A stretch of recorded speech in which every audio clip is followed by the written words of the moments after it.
Shalom, Bapak Ibu yang kami kasihi dalam nama Tuhan Yesus Kristus. Kami dari Majelis Daerah YPP Batu di Sumatera Bagian Selatan dan Sekolah Tinggi Teologi Ebenezer dalam program Sabda Ilahi menyapa Anda pagi ini. Tuhan Yesus memberkati.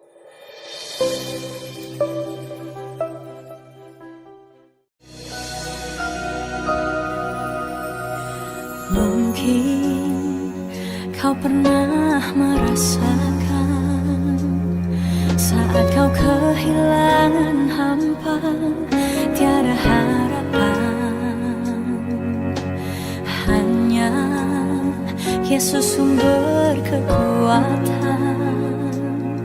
Takkan sedetik pun kau Dia akan lepaskan. Setiap keluhan Dia dengarkan, dalam Yesus ada jawaban. Takkan pernah Dia biarkan kau larut dalam penyesalan. Menangis pun semua telah terjadi, yang hilang tak mungkin kembali.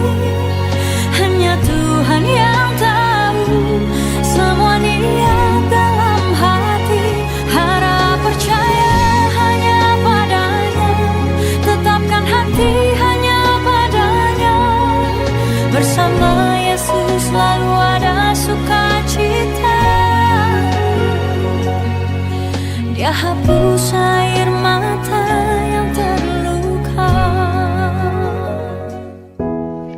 Shalom, selamat pagi sahabat Sabda Ilahi. Kembali lagi bersama kami MD PPI Batu Sumbaksel. Dan pada pagi yang penuh anugerah ini kita akan merenungkan kebenaran firman dari Yeremia 10 ayat 10 di bawah satu tema, Allah yang hidup dan Raja kekal. Demikianlah firman Tuhan. Tetapi Tuhan adalah Allah yang benar. Dia adalah Allah yang hidup dan Raja yang kekal. Bumi goncang karena murkanya, dan bangsa-bangsa tidak tahan akan gambarnya. Sahabat Sabda Ilahi, ayat ini lahir dari pergumulan Nabi Yeremia yang melihat umat Tuhan tergoda menyembah berhala, benda-benda mati yang tak mampu berbicara, tak mampu melihat, tak mampu menuntun. Kontras dengan Tuhan yang menyatakan dirinya sebagai Allah yang hidup, Allah yang benar, Raja yang memerintah untuk selama-lamanya. Secara eksposisi, kata Allah yang benar menegaskan bahwa karakter Allah tidak berubah, tidak goyah, tidak bisa dipalsukan. Ia bukan buatan tangan manusia, melainkan sumber segala realitas dan kebenaran yang absolut. Ketika Yeremia menyebut Dia sebagai Allah yang hidup, ia menegaskan seluruh Allah-Allah mati yang disembah oleh bangsa-bangsa. Sebab hanya Tuhanlah yang bekerja, bertindak, berbicara, menopang segala sesuatu. Dan ketika Yeremia menambahkan bahwa Ia adalah Raja yang kekal, itu meneguhkan bahwa pemerintahan Tuhan tidak dibatasi masa, tidak ditentukan oleh pergantian musim, tidak bergantung situasi politik, tetapi tegak selama-lamanya dalam kuasa dan kemuliaannya. Sahabat Sabda Ilahi, dari kedalaman teks ini kita diajak masuk pada makna rohani bahwa hidup kita sering tergoda membangun berhala-berhala kecil, kekayaan kita, bahkan opini orang lain. Tetapi semua itu tidak hidup, tidak mampu menolong, dan tidak dapat menopang jiwa. Maka panggilan firman hari ini adalah kembali kepada Allah yang hidup, bersandar pada Dia yang memerintah dengan kasih dan keadilan, serta menyerahkan seluruh bagian hidup kepada Raja yang kekal. Sebab Dia saja yang mampu memberi arah.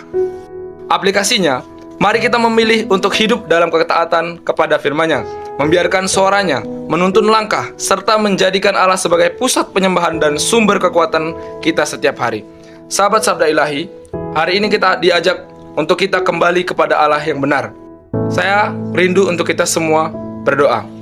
Tuhan, kami datang kepadamu sebagai Allah yang hidup dan Raja yang kekal. Ajarlah kami menanggalkan segala berhala dalam hidup kami, menundukkan hati kami di bawah pemerintahan-Mu yang kudus, dan menampaki hari-hari dengan setia pada firman-Mu. Bentuklah kami menjadi umat yang hanya berharap dan bersandar padamu, dan kuatkanlah komitmen kami untuk hidup dalam kebenaran-Mu, sebab Engkaulah satu-satunya Allah yang benar. Dalam nama Tuhan Yesus kami berdoa, amin.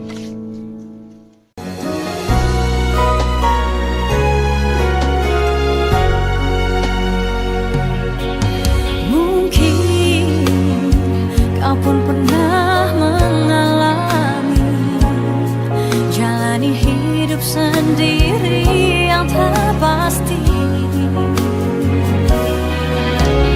Hanya Yesus sumber pengharapan. setiap permohonan. Yang lalu biarlah berlalu, jangan pernah disesali. Ya Tuhan ya